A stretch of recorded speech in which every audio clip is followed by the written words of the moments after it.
Extreme Republicans are playing chicken with our national security, holding Ukraine's funding hostage to their extreme partisan border policies. Let me be clear. We need real solutions. I support real solutions at the border. I put forward a comprehensive plan the first day I came into office.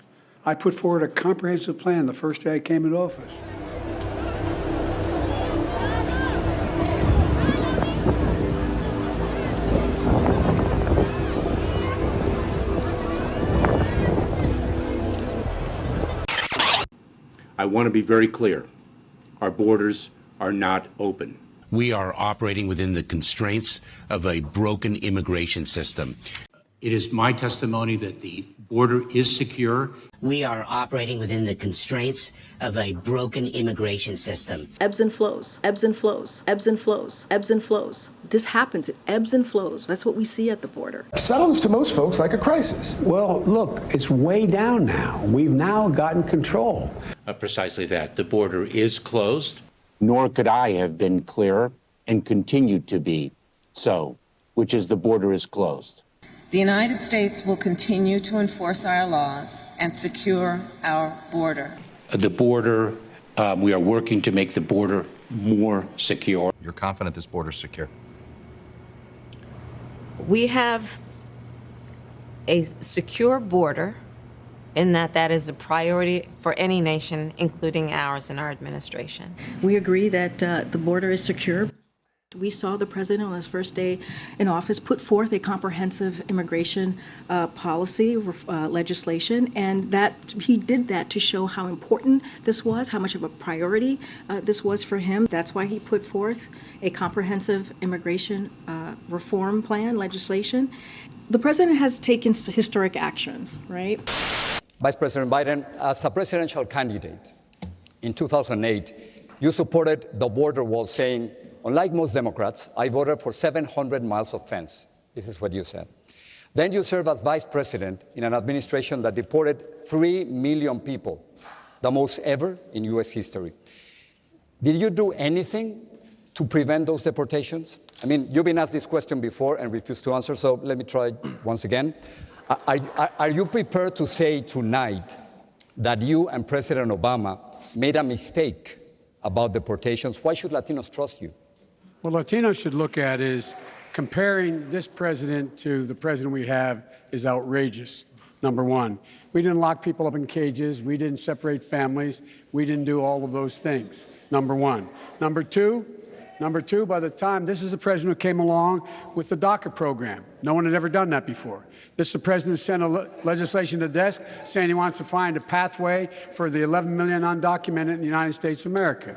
This is the president who's done a great deal. So I'm proud to have served with him. What I would do as president is several more things, because things have changed. I would, in fact, make sure that we immediately surge to the border. All those people are seeking asylum. They deserve to be heard. That's who we are. We're a nation that says if you want to flee and you're fleeing oppression, you should come. I would change the order that the president just changed, saying women who were being beaten and abused could no longer claim that as a reason for asylum. And by the way, retrospectively, you know, the 25th anniversary of the Violence Against Women Act is up. The Republican Congress has not reauthorized it. Let's put pressure on them to pass the Violence Against Women Act now. But then we'll go back. You didn't answer the question. Well, the question is, did you make a mistake with those deportations?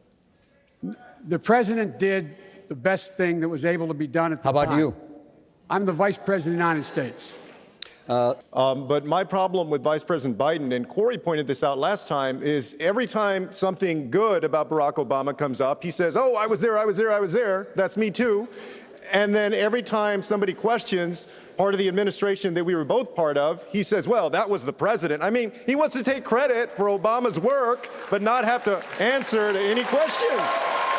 Vice President Biden, you recently said for the first time that the Obama-Biden administration made a big mistake in deporting millions of immigrants, but you didn't publicly speak out against it at the time. What commitment will you make tonight that as president you won't deport millions again? Number one, I said that it took much too long to get it right. And the president did get it right by DACA, as well as making sure that he tried to protect parents as well. And, by the way, moving on an immigration bill as well. The fact is that we already had a vote on an immigration bill, by the way, and Bernie voted against it, the immigration bill. Had he voted for it and it passed, we'd already have 6 million undocumented would be citizens as I speak right now. But I will send to the desk immediately a bill that requires access to citizenship for 11 million undocumented folks, number one. Number two, in the first 100 days of my administration, no one will be deported at all. From that point on, the only deportations that will take place are commissions of felonies in the United States of America. So to be clear, only felons get deported and everyone else gets to stay? Yes.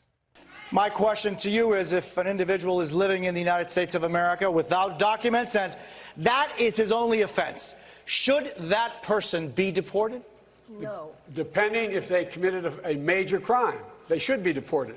And the president was left in his... President Obama, I think, did a heck of a job. To compare him to what this guy's doing is absolutely, I find, close to immoral. But the fact is that, look, we should not be locking people up. We should be making sure we change the circumstance, as we did, why they would leave in the first place. And those who come seeking asylum, we should immediately have the capacity to absorb them, keep them safe until they can be heard. A 15-second, if you could, if you wish to answer. Should someone who is here without documents, and that is his only offense, should that person be deported? That person should not be the focus of deportation. We should fundamentally change the way we deal with things. Raise your hand if your government plan would provide coverage for undocumented immigrants. Okay. An unrelenting stream of immigration. Non-stop. Non-stop. Folks like me who were Caucasian of European descent, for the first time in 2017, will be in an absolute minority in the United States of America. Absolute minority. Fewer than 50% of the people in America, from then and on, will be white European stock. That's not a bad thing. That's a source of our strength. Think about it. Even back in days when